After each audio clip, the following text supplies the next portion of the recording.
If you're not cleaning out your Bocal on a regular basis, you're setting yourself up for a lot of frustration, because as you play, all sorts of things can build up inside the Bocal itself. And if you don't clean it out on a regular basis, you're going to have notes that don't speak very well, things are going to be out of tune, your high notes might have difficulty speaking, all sorts of problems can happen, and you might think that it's your reed or you or the instrument, but a lot of times just your Bocal needs to be cleaned out. I recommend cleaning your Bocal out about once a month, but the interval doesn't really matter as long as you're doing it on a semi-regular basis. You do not need to do this every single time you put your bassoon away, just periodically, especially if you feel like certain notes on your bassoon are kind of acting funny. One thing that you can easily and quickly rule out is whether your Bocal needs to be cleaned. In order to clean your Bocal, you need something that looks like this.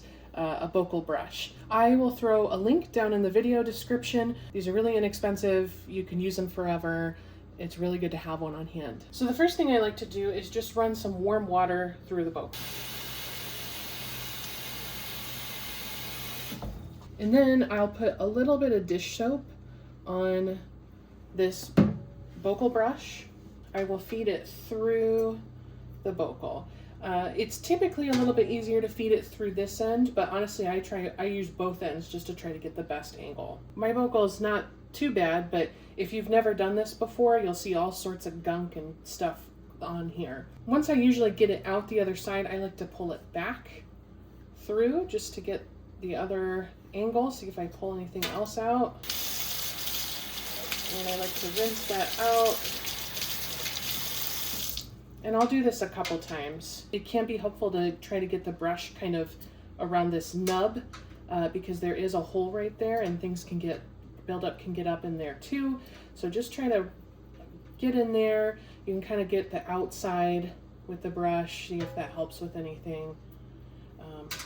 And that's pretty much it. If you ever push the Bocal brush through and it feels like it's getting stuck or too tight, immediately back it out.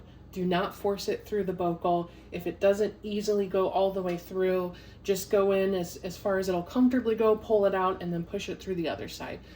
Because it's unlikely that it's going to get stuck because this is made to fit in the Bocal, but you never know. So just be gentle anytime you're doing this. This metal is delicate. You don't want to bang it up or scratch it up too much. So once I've run the brush through it several times, both ways, I feel like I've really gotten it through. Then I turn the water on and wash the residual soap out.